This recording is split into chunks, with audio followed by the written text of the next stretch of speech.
تعال نتكلم شوية في موضوع أسامة أبو علي ونقول وجهة نظرنا. اللاعب يفضل ولا يمشي؟ الأهلي يستفيد بالمقابل المادي ولا يكمل مع الفريق؟ أسامة أبو علي هو لاعب فلسطيني انتقل للنادي الأهلي 2024. وسام من أول لحظة ليه داخل النادي الأهلي أثبت إنه مهاجم كبير، وإن ده المهاجم اللي النادي الأهلي بيدور عليه من فترة كبيرة. ولا أخيرا اخر مره الاهلي كان عنده الكواليتي بتاع المهاجم الهداف ده هو كان امادو فلافيو، اللاعب اللي جه في الجيل العظيم للنادي الاهلي. الفينش بتاعه كان على المرمى 10/10، وكان لاعب سفاح صندوق زي ما الكتاب ما بيقول. بعد فلافيو الاهلي جاب مهاجمين كتير بس ما كانش حد فيهم على نفس المستوى، وكانوا مهاجمين في شنك لحد ما جه وليد ازارو. والاهلي اكتشف مع ازارو ان المهاجم ممكن يعمل حاجات تانية كتير، ان المهاجم يعمل ضغط متقدم ويقدر يهد اي دفاع ويفتح مساحات لزمايله ويقدر يطلع بالكونتر اتاك بالسرعه بتاعته. ورغم كل ده الا ان فينش وليد ازارو ما كانش احسن حاجه.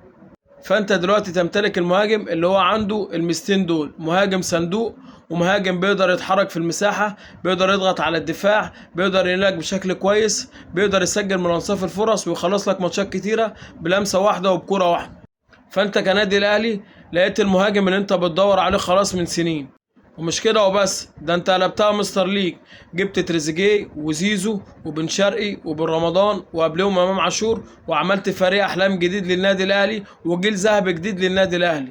وانت كنادي الاهلي جاي بعد كل ده تبيع راس الحربة اللي عندك اللي انت قعدت سنين وسنين تدور عليه. والاهلي حدد سعر اللاعب 10 مليون، والريان القطري قريب جدا من اللاعب، واخر عرض وصل للنادي الاهلي كان 8.5 مليون مع امتيازات تانية.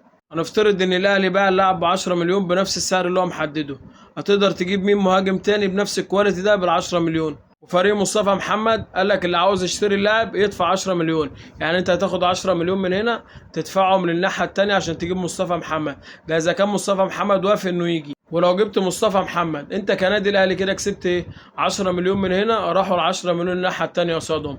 هل انت كده فضيت في القايمه لاعب اجنبي؟ لا بالعكس، اسامه ابو علي فلسطيني فبتسجل كلاعب مصري عادي. انت كده ما كسبتش حاجه.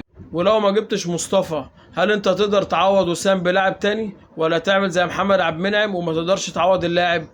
انا من وجهة نظري ان وسام ابو علي ما يتباعش، لان لو باع وسام مش هعرف يعوضه تاني بحد بنفس الكواليتي ده. انت كمشجع اهلاوي اكتب لنا وجهة نظرك، وشايف ان الافضل للنادي الاهلي انه يبيع وسام ولا يفضل يكمل مع الفريق؟